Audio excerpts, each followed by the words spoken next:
Pak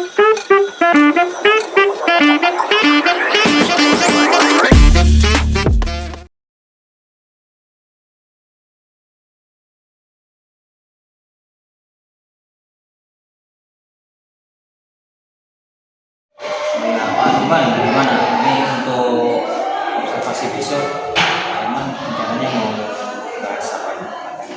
Karena saya guru IPS Pak Tri, jadi saya integrasi.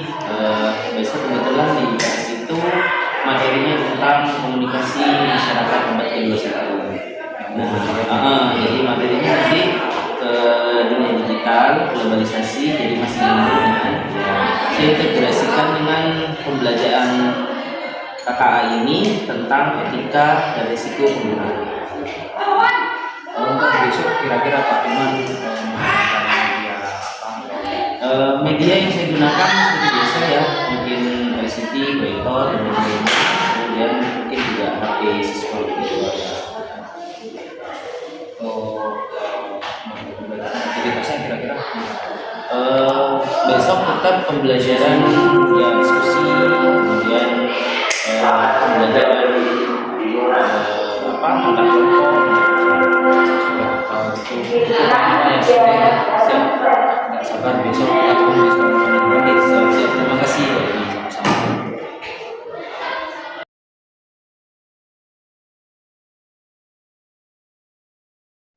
Assalamualaikum warahmatullahi wabarakatuh. Waalaikumsalam warahmatullahi wabarakatuh. Putra putri Trabas, Berdiri mandiri berprestasi.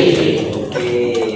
Untuk mulai aktivitas kita pagi ini, alangkah baiknya kita dahului dengan berdoa dengan harapan apa yang kita pelajari hari ini dan ilmu yang kita peroleh hari ini bisa bermanfaat dan menjadi ilmu yang barokah. Minta tolong ke kelas mesian dipimpin berdoa. Sikap berdoa, Sikap berdoa, berdoa mulai. berdoa mulai. A'udzubillahi minasyaitonir rajim. Bismillahirrahmanirrahim. Rabbi zidni ilma warzuqni fahma. Apa kabar kalian pada pagi hari ini? Alhamdulillah luar biasa bersemangat. Yes. Allah Akbar. Sekali lagi, apa kabar kalian hari ini? Alhamdulillah luar biasa bersemangat. Yes. Allah Akbar. Ya, alhamdulillah, terima kasih. Tepuk tangan dulu. Untuk selanjutnya, apakah ada yang tidak masuk hari ini? Masuk semua? Oh, alhamdulillah. Ya. Untuk memulai pelajaran hari ini, biar kita lebih hangat ya sama otak kita ya. Jadi kita tepuk-tepuk seperti kemarin. Aturannya, ketika Pak Iman sebutkan slap one, maka tepuknya berapa kali? Satu. Kemudian bilang apa? Oke, slap one. Ya. Kalau slap two berarti tepuknya 2 kali. Kemudian bilang apa? Yes. Yes. Ya. Coba slap two. Yes. Kalau slap 3 berarti tepuknya berapa kali? 3. Terus gimana gayanya? Cool. Ya. Oke. Slap 3. Cool. Oke, sekarang kita coba gabung-gabung ya.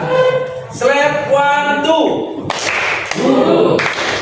Yes. Oke. Slap 2 3. Yes. Cool. Slap 3 2 1. Cool. Yes. Mulai ada yang salah guys ya. Mulai ada yang salah. Kita tambah lagi ya. Slap 1 1 2 3. Yes. Cool. Oke. Sudah mulai ada pandangan yang nggak jelas ya kayaknya ya. Oke. Untuk Untuk memulai pelajaran hari ini, ada yang masih ingat kemarin kita belajar apa? Pertemuan kemarin tentang apa? Apa? Apa? Kearifan lokal. Sebelumnya apa? Tentang globalisasi. Nah, materi globalisasi ini adalah materi yang bakalan selaras dengan apa yang akan kita bahas pada pagi hari ini. Ya, kita lanjutin dulu ya. Nah, ini materinya tentang globalisasi. Apa yang akan kita pelajari? Ya, ini ya. Pada abad ke-21, ya, interaksi masyarakat mengalami perubahan yang sangat cepat dan kompleks, gitu ya. Terutama karena hadirnya perkembangan teknologi informasi, komunikasi, dan transportasi. Dan semua perubahan itu dipengaruhi oleh adanya apa? Globalisasi. Ada yang masih ingat apa itu globalisasi? Ada yang masih ingat? Perubahan secara cepat dan menyeluruh. Semua terjadi. Berawalnya dari mana?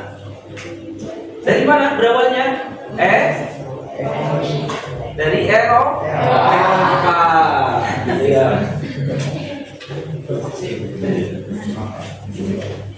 Ya, berawal dari Eropa. Jadi ketika terjadi perubahan secara menyeluruh dan cepat, gitu ya, dan menyeluruh, akhirnya terjadi yang namanya globalisasi.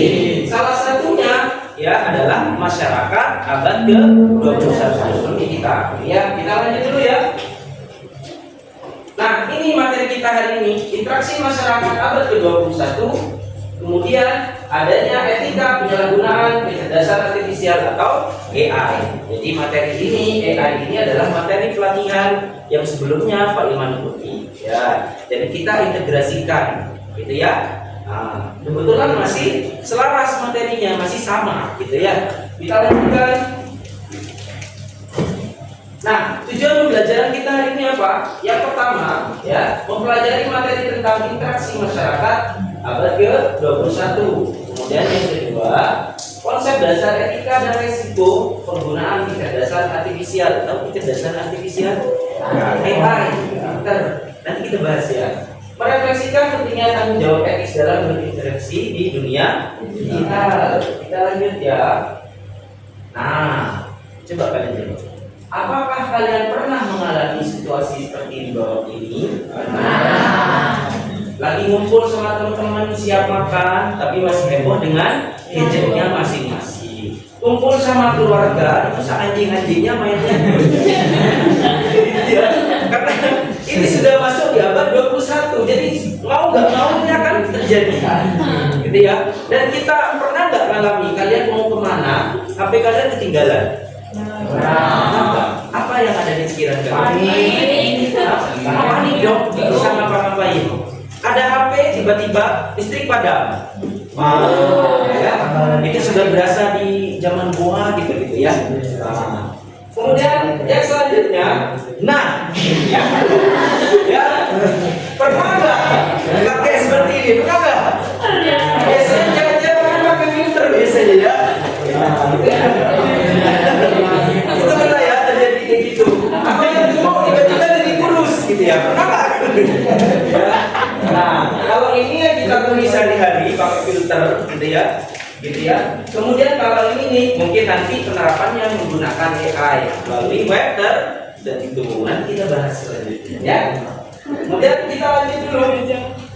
Nah, ya, coba simak video dulu ini ya. Menjadi korban penyalahgunaan teknologi deepfake. Dalam video yang tersebar luas, Raja Kofifa Indar Parawansa, Ahmad Lutfi, dan juga Deddy Mulyadi dimanipulasi seolah-olah mereka menawarkan motor murah hanya Rp500.000.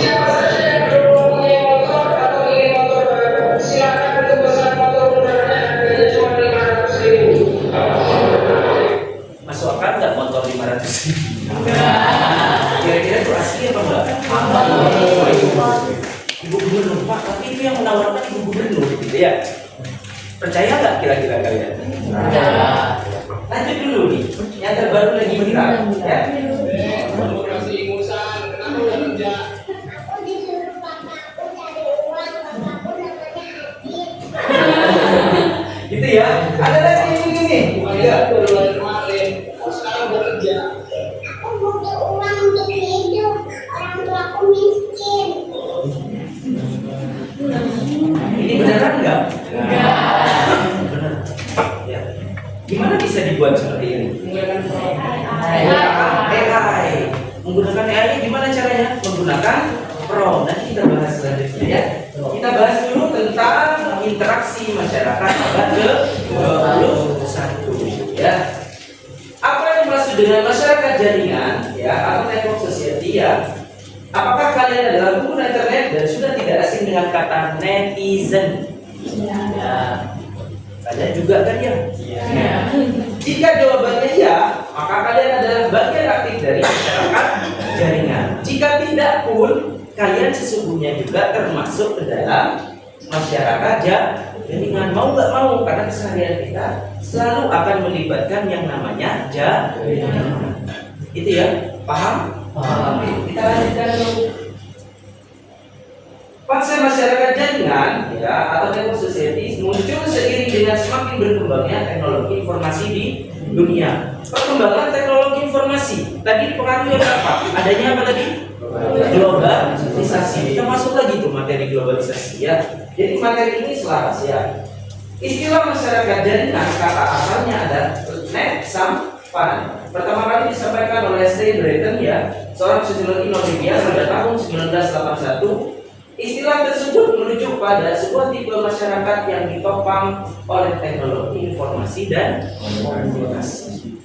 Jadi disebut masyarakat jaringan itu kalau kesehariannya berkutat dengan yang namanya teknologi informasi dan komunikasi. Menurut Kastel, jaringan adalah simpul komunikasi di antara setiap individu yang semakin rumit seiring dengan kemajuan di bidang teknologi komunikasi. Pada masyarakat jaringan, setiap orang tidak perlu bertemu secara langsung di ruang geografis.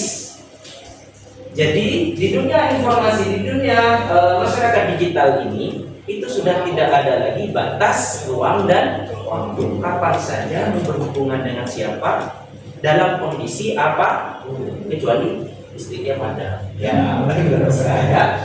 Ya. Kita lanjutkan. Nah, Jerman Dick ini, sosiolog Belanda, menyebutkan bahwa masyarakat jaringan dicirikan oleh beberapa hal. Ada 3 ciri-ciri. Yang pertama, adanya individualisasi atau proses pemisahan individu secara fisik dengan orang lain karena intensitasnya, ya, keseringan terhadap media komunikasi seperti smartphone dan komputer. Seperti gambar yang pertama tadi, ya, orangnya dekat tapi seolah-olah jauh. Kenapa? Masing-masing pegang. Ya, jadi individualis akhirnya ya. Ini yang harusnya zaman dulu, zaman Pak guru ya. Ini zaman kita dulu kalau main ya udah karena nggak ada gadget, ngumpul ngobrol. Tapi di zaman kalian ini bisa terjadi. Ya. Kemudian yang kedua, adanya gaya hidup yang dinamis di mana sebuah tren baru bisa tercipta bermunculan secara cepat tergantung dari keramaian pembahasan di media sosial. Contohnya kemarin apa? Contoh dari globalisasi kemarin apa contoh? Kalau dari segi fashion, celana skena, celana yang besar gitu ya, atau celana babi zaman kita ya Pak, bawa pinggang kayak melorot gitu ya, jalan gitu ya. Atau kalau yang cewek mungkin model fashion hijab sakaratul maut, ya, yang lingkar gitu ya. Gitu ya. Model rambut cowok kira-kira model apa? Cemek sama yang sini nggak ada, boleh. Ya. Itu berawal dari mana? Karena viral, ya. Kemudian yang ketiga, adanya jejaring koneksi tersebar secara geografis atau pemerataan akses komunikasi di semua wilayah. Hampir di Indonesia semua wilayah sudah bisa mengakses jaringan internet. Ya, kecuali mungkin yang agak di pedalaman, ya, karena nggak bisa masuk. Itu ya. Kita lanjutkan. Slide 1. Bangke. Slide 3. Cool. Slide 1, 2, 3. Cool. Yes. Cool. Indonesia sebagai negara yang terlibat dalam perkembangan dunia juga berada di dalam sistem masyarakat jaringan berdasarkan ya survei terbaru dari Lima Sosial ya dari Inggris ya, media Inggris menyebutkan bahwa 175,4 juta pengguna internet di Indonesia atau 64% dari total lebih dari seperempat. Ya. Kemudian sementara akun media sosial yang aktif ya berjumlah 160 juta dengan urutan pemakaian terbanyak yaitu YouTube, WhatsApp, kemudian mungkin sekarang berubah dari Facebook ke TikTok. Ya. Kemarin aja fitur live mati ya dihilangkan, heboh seluruh Indonesia ya, gara-gara satu fitur aja dimatiin ya dan bikin heboh gitu ya. Nah, perkembangan masyarakat jaringan di dunia kemudian memunculkan istilah baru yang disebut dengan netizen. Apa itu netizen? Singkatan dari net citizen yang artinya warga internet. Kalau kita menyebutnya warganet, biasanya diberitahu warganet, ya warga internet. Ya kayak kalian ini kan, ya keseharian menggunakan internet, gitu ya. Nah, kita masuk ke sini. Artificial intelligence, apa itu Pak AI? Jadi ngomongin globalisasi, ngomongin masyarakat abad ke-21, maka erat kaitannya dengan yang namanya AI. Ya, apa itu AI? Kecerdasan buatan. Ya, yaitu teknologi yang dirancang agar mesin atau komputer bisa meniru kemampuan manusia dalam berpikir, belajar, dan mengambil keputusan. Contoh sederhananya, saat kita berbicara dengan Google Assistant, pernah tahu Google Assistant kan? Misalkan kayak TV, ya buka YouTube, ya. Kemudian apa lagi? Misalkan buka WA kalau di HP ya, kan bisa kita setting Google Assistant, ya. Kemudian ada ChatGPT, ada Meta AI, Suno membuat lagu. Nanti kita kapan-kapan kita coba ya di pertemuan berikutnya ya. Nah, kemudian mari pertanyaan kita dan memberikan jawaban seperti layaknya manusia. Sudah pernah pakai AI? Coba di meja kalian ada HP. Perwakilan 2 orang ambil HP-nya, buka WA, kemudian buka Meta AI, bertanya sesuatu apapun terserah kalian. Silakan. Kalau kasih waktu 2 menit. Yuk silakan diwakili aja. Kalian bebas tanya apapun pada Meta AI. Coba. Bahkan tanya hal yang tersulit. Ya. Silakan nanya. Udah, kamu nanya coba. Tanya apa hal yang sulit? Susah.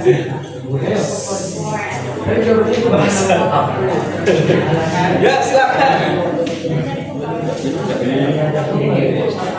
Ya cepat tanya. Tapi jangan berapa berat badan itu dia bingung ya. Ya silakan ditanyakan. Ya. Ada yang sudah mendapat jawaban? Mana? Yang dapat jawaban? Ya, ini apa kalian? Berapa berat badan? Jawabannya apa jawabannya? Saya tidak mengerti berat badan Anda. Yang nanya juga rada-rada. Ya, ada yang sudah dijawab sama Meta AI. Kamu nanya apa? Kapan Indonesia merdeka? Wes, coba dibaca. Indonesia merdeka pada tanggal 17 Agustus 1945. Pada hari itulah Presiden Soekarno dan Wakil Presidennya Muhammad Hatta memproklamasikan kemerdekaan Indonesia di Jakarta. Ya, satu lagi. Ada yang sudah dijawab? Satu lagi. Dira, tanya apa Dira? Apa? Apa yang terjadi di rumah? Terus jawabannya apa?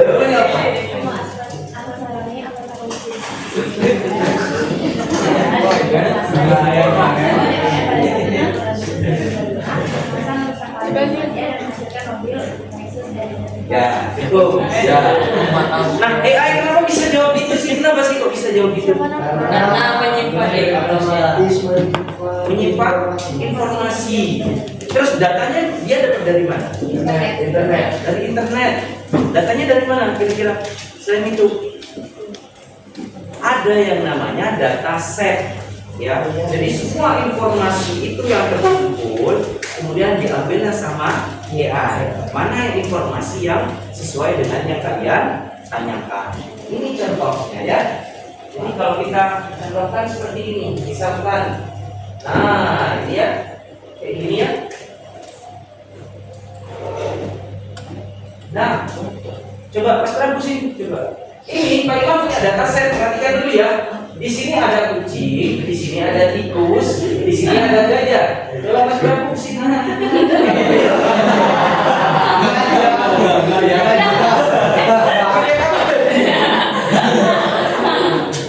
Ya, misal di sini ya, ini ada datasetnya, informasi yang sudah tersimpan. Kemudian kalau kita cek, semisal ya, kita cek ke sini, ya, Pak Iman sini ngambil gambarnya ini. Gambar apa ini? Kucing. Kemudian AI-nya menjawab apa? Kucing. Jadi dia menjawab sesuai data yang ada. Semakin banyak dataset, ya, dataset itu semakin banyak datanya, maka akurasi jawaban dari AI akan semakin baik dan makin banyak. Gitu ya. Kita coba lagi, misalkan menggunakan tikus, ya, gambar. Apakah dia tahu kalau itu tikus? Nah, ya. Coba ya. Nah, ini misal itu ya. Ya, Mas Prabu. Tapi kalau sudah ada ini jangan deket-deket ya. Nanti kalian akan sama kayak data itu.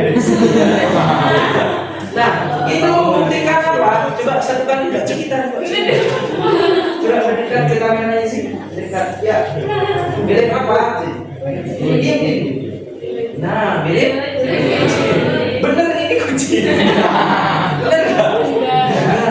Jadi AI itu tidak selamanya benar. Jadi informasi yang diberikan oleh AI itu nggak selalu benar, bergantung pada data yang ada.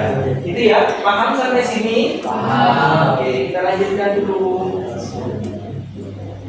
Nah, kita lanjut ya. Itu tadi ya cara kerjanya, ya. Jadi ini datasetnya, kemudian dia melakukan zooming sekian. Ya. Kemudian lanjut. Nah, resikonya apa Pak? Kalau kita menggunakan AI, ada resiko nggak yang ditimbulkan? Apa resikonya? Menyebarkan hoax. Apa lagi? Ketergantungan. Ada lagi? Apa? Tadi sudah kita lihat di awal. Apa lagi? Apa? Kebanyakan gadget. Di fake tadi ya. Penyalahgunaan ya. Kita lanjutkan. Nah, resiko penyalahgunaan AI. Yang pertama bias, datanya tuh nggak jelas, belum tentu dari sumber yang valid yang bisa dipertanggungjawabkan. AI bisa menghasilkan putusan yang tidak adil karena datanya mengandung bias. Dia bias itu artinya nggak jelas dia ya. Kalau kalian misalkan ngambil data informasi dari AI, kemudian kalian sebarkan, misalkan data yang kalian pakai itu merupakan data yang salah, maka itu tidak bisa dipertanggungjawabkan. Gitu ya. Kemudian yang kedua, ini dunia pekerjaan ya. Kemudian kita lanjutkan aja ke yang tiga, misalnya penyalahgunaan teknologi. AI bisa dipakai untuk tujuan negatif seperti deepfake, serangan cyber ya, dan penyebaran informasi palsu. Ya, kemudian ada kurangnya transparansi, kemudian ketergantungan berlebihan, kata Mas Idam tadi, menimbulkan ketergantungan. Nah, hati-hati bagi kalian yang siswa, boleh nggak menggunakan AI? Boleh nggak? Boleh, tetapi harus bijak ya digunakannya ya. Jangan selalu bergantung. Misal ada tugas dari Pak Tuman, tugasnya 50 soal. Bisa nggak kalau misalkan kontrol A kemudian kontrol C di ChatGPT ya? Bisa nggak? Tapi jangan digunakan ya. Kenapa? Bapak Ibu guru tahu mana jawabannya AI sama jawaban kalian. Terutama guru matematika ya. Jangan coba-coba pelajaran matematika menggunakan ChatGPT. Pasti beda ya. Beda ya. Karena bahasa kalian sama bahasa AI itu pasti berbeda. Itu ya. Lanjut, etikanya apa? Ini dia. Pertama, gunakan AI untuk kebaikan. AI bisa membantu kita belajar menciptakan karya. Maka jangan digunakan untuk hal yang buruk atau seperti menghina orang dan membuat video palsu. Ya, contoh baiknya buat puisi misalkan ya. Yang nggak boleh itu membuat surat ancaman dan lain sebagainya ya. Kemudian yang kedua, hargai privasi orang lain ya. Jangan memasukkan foto, nama atau suara orang lain ke AI tanpa izin. Itu contohnya. Ada yang tahu siapa? Donald Trump. Siapa Donald Trump? Presidennya Amerika ya. Itu bisa diubah-ubah wajahnya ya. Kadang ini kadang itu ya. Maka nggak tahu yang asli ya. Itu nggak boleh. Apalagi nanti misalkan ambil wajahnya Mas Yoga, ya. Ya. Badannya pakai badannya Ariel misalnya. Ya. Itu nggak boleh ya. Ya. Kemudian lanjut. Ada yang nggak tahu?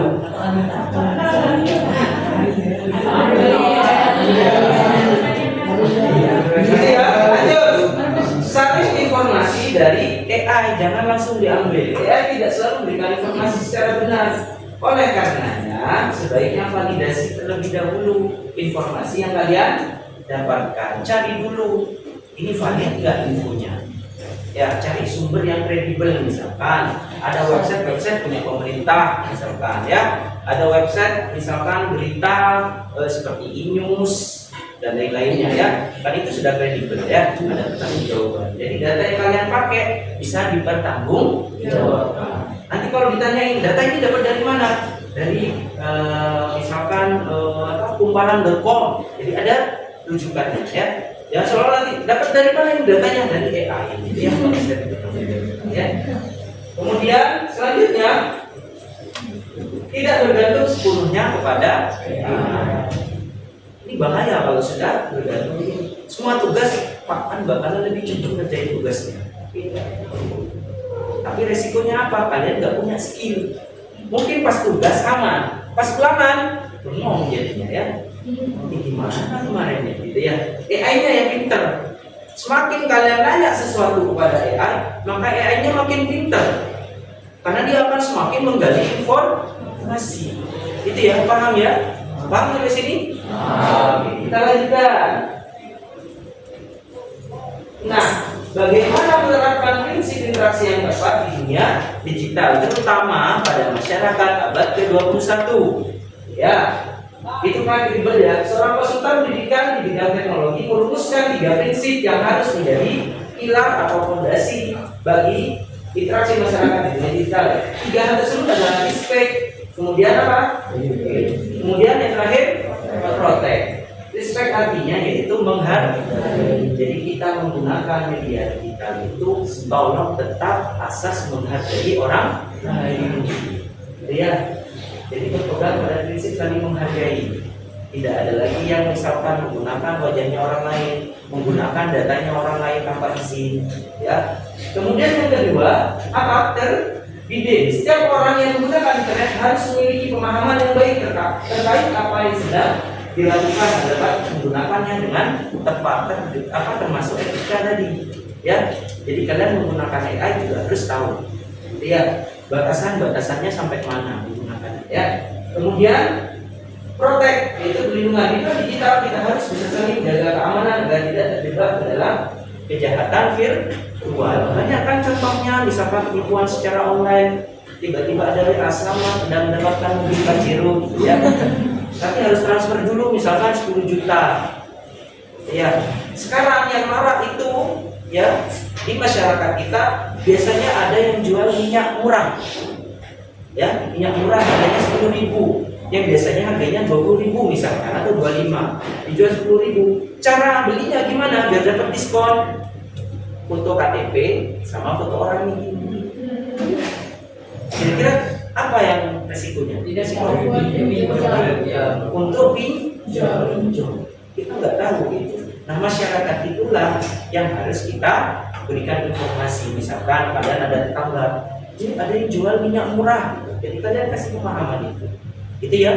Karena salah satu pengajuan pinjol itu salah satunya foto orang sama KTP. Gitu ya. Kita nggak tahu penyalahgunaan tersebut. Gitu ya. Kemudian Nah, sekarang ada tugas dari primat. Sebelumnya, slide 1. Slide 3, 2, 1. Cool. Yes. Cool. Di sini ada apa namanya studi kasus, ya, studi kasus tentang penyalahgunaan AI dan sebagainya. Ada 5 kasus yang berbeda untuk 5 kelompok. Silakan kalian jawab pertanyaan yang ada di bawahnya, pertanyaan tentang diskusi tersebut. Nanti ya. Pahami bersama, kemudian diskusikan.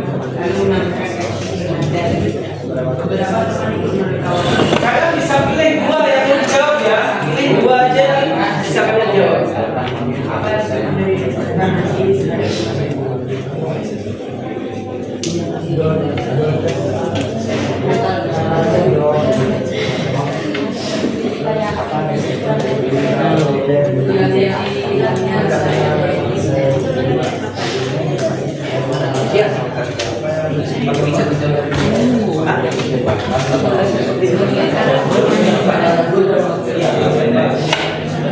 Jadi orangnya yang korbannya.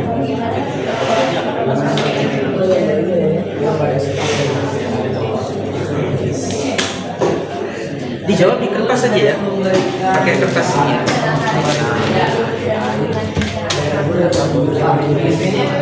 Ini kertas, tulisnya di kertas ya, di binder ya. Jawabannya kalian tulis di binder.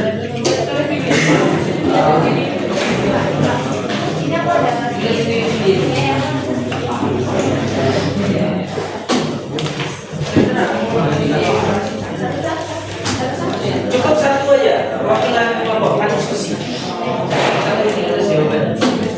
Boleh dipilih, jangan ada 3 pertanyaan. Kalian pilih salah satunya, 2. Berarti salah 2-nya. Ya, nggak usah.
Untuk tidak melakukan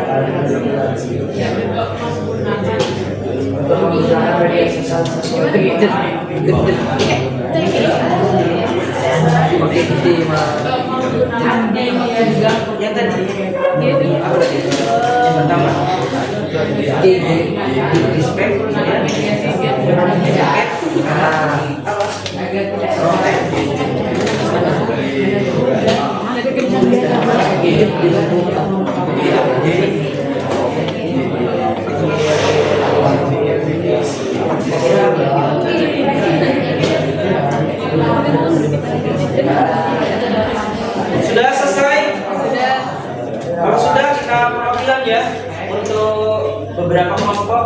maju mempresentasikan hasil diskusinya ya. Nanti membacakan studi kasusnya, kemudian sama jawaban kalian, gitu ya. Ada yang sudah selesai mana? Sudah selesai? Mbak Risa sudah kelompoknya? Boleh deh, ayo. Nah, ini. Berdua boleh, berdua. Ya, sambil diperhatikan ya hasil jawaban dari teman-temannya, silakan diperhatikan dulu. Dibaca dengan keras. Sini. Nah, ya. Tulis sering bermain game online supaya anak-anak akibatnya ia sering mengatur kelas, sulit berkonsentrasi dan nilai pelajarannya menurun. Ketika dia sehat orang tua, ia malah merasa tidak bisa hidup dengan game. Pertanyaan yang harus diperhatikan, apa akibat dari kebiasaan ini terhadap kehidupan sehari-hari? Ketergantungan berlebih pada gadget dan membuatnya tidak fokus pada pelajaran. Yang kedua, menurut kalian, bagaimana cara agar penggunaan media digital tetap seimbang dengan kewajiban belajar? Jawabannya, dengan memberi batas waktu saat bermain game dan tidak meninggalkan kewajiban untuk belajar. Tepuk tangan dulu. Tadi ya, itu studi kasusnya main game. Wah, pas ini banyak nih pemain gamenya. Ya. Oke, silakan. Ada lagi kelompok mau maju sini. Mbak Ayas, ayo silakan. Ditemani Mbak Dira. Silakan. Ayo. Ya. Ya, silakan dibaca. Studi kasusnya dulu dibaca. Kasus apa yang Anda tangani? Andi membutuhkan model yang kurang bagus dan ajakan, lalu menambahkan fungsi membeli dan ajakan. Beberapa teman ikut menertawakan dengan tersebut. Akhirnya,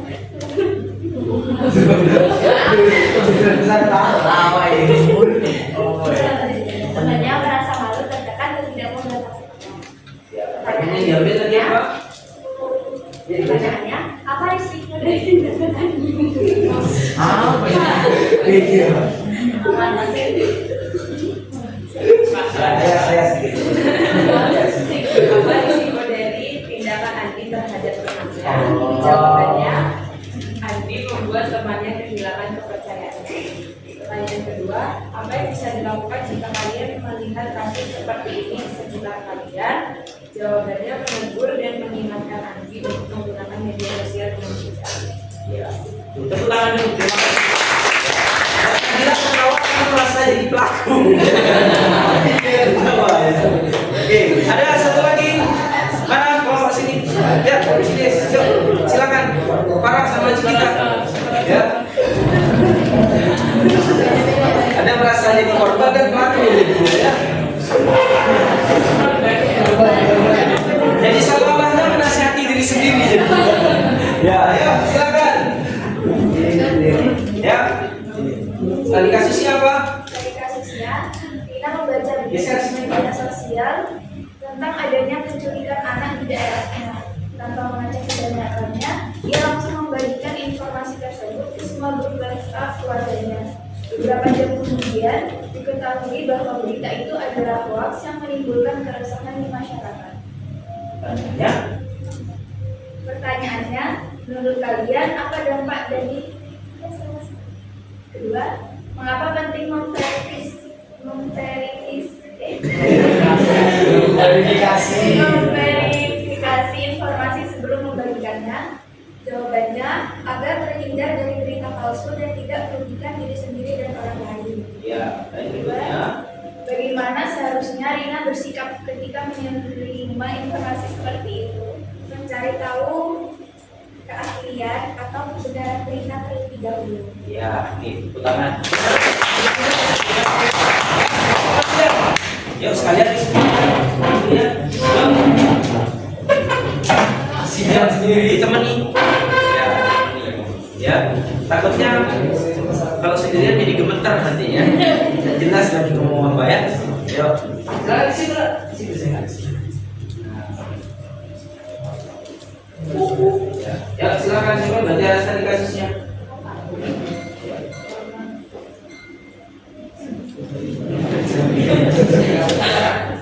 Seorang siswa kelas 9 membuat akun media sosial anonim untuk menyebarkan video deepfake dengan bentuk AI, ia mengedit video teman seolah-olah berkata kotor dan maki-maki teman lainnya. Dan teman kelasnya percaya dengan tersebarnya video tersebut. Pertanyaan kedua, apa solusi yang bisa dilakukan agar media sosial dan AI tetap digunakan secara sehat dan bermanfaat? Solusinya adalah melakukan pembinaan tentang bahaya AI kepada setiap siswa yang ada di sekolah. Ini jawaban tosis ya. Apa yang dilanggar dari 3 pilar interaksi masyarakat digital? Menurut kelompok kami respect karena dengan dia menyebarkan video hoax tersebut, dia tidak menghargai privasi dari temannya dan merusak nama baik dari teman tersebut.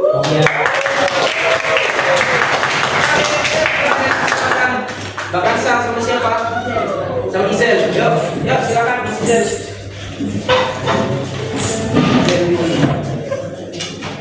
Ya, silakan. Kenapa Izel? Tradisi Pak. Ya. Itu bisa. Nah, ya silakan. Dari kasusnya? Studi kasusnya dalam mengerjakan tugas IPS, seorang siswa menggunakan AI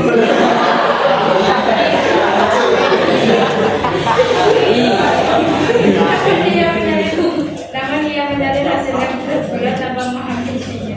Ternyata esai tersebut mengandung informasi salah dan tidak sesuai dengan fakta. Saat dipresentasikan, siswa tersebut kebingungan dan tidak bisa menjelaskan. Pertanyaannya, bagaimana dampaknya terhadap perkembangan kemampuan belajar tersebut? Jawabannya adalah menyebabkan ketergantungan terhadap AI dan tumbuhnya banyak skill dari siswa tersebut atau skill menjadi tidak terasa. Oke, lanjut. Dan berikutnya, Menurut kalian, bagaimana cara menggunakan AI secara etis dan bermanfaat dalam pembelajaran? Menggunakan AI secara disiplin dan bertanggung jawab dan mencari informasi terlebih dahulu sebelum menjawab soal. ya oke. Tadi sudah ada 5 kasus ya, kasus yang diangkat. Nah, akan ada kemungkinan kasus-kasus baru yang akan kalian temui di dunia nyata, gitu ya, di sekeliling kalian. Jadi, bagaimana caranya nanti kalian bisa menghadapi kasus tersebut secara bijak, gitu ya. Jadi cek validasi data tadi ya. Kemudian refleksinya adalah kita refleksi dulu ya. Apa yang kalian pelajari hari ini? Pertama tentang AI, terus apa lagi? Globalisasi, apa lagi? Materi yang kita angkat tadi, yang pertama interaksi apa? Masyarakat abad ke-21 sama AI. Karena ketiga-tiganya ini memang tidak bisa dipisahkan. Yang pertama adalah globalisasi. Dampaknya globalisasi berdampak pada interaksi di abad ke-21. Dari abad ke-21 setelah itu muncullah teknologi baru yang namanya AI. Semua ini akan berkelindan di keseharian kalian. Itu ya. Kemudian kesimpulannya apa? Akhirnya yang bisa kita ambil. Kesimpulannya apa? Dari tadi yang kita pelajari tentang masyarakat abad ke-21 gimana kesimpulannya? Oh, hati-hati. Bijak menggunakan media digital, kemudian termasuk AI tadi, gitu ya. Ada lagi yang bisa menyampaikan? Apa? Lebih respect. Oke, lebih respect lagi ketika menggunakan teknologi digital. Kemudian ini ya. Sebagai masyarakat jaringan, sebaiknya kita bisa memanfaatkan teknologi informasi secara bijak dengan tetap berpegang pada prinsip tadi 3 ya, ada respect, kemudian educate, kemudian ada protect, tetap berpegang teguh pada ini. Ya, kemudian AI hanyalah alat bantu untuk membantu mempermudah aktivitas kita dalam kehidupan sehari-hari, gitu ya. Maka gunakanlah secara bijak dan jangan terlalu bergantung. Oke, itu aja materi kita hari ini. Ya, tepuk tangan untuk kita.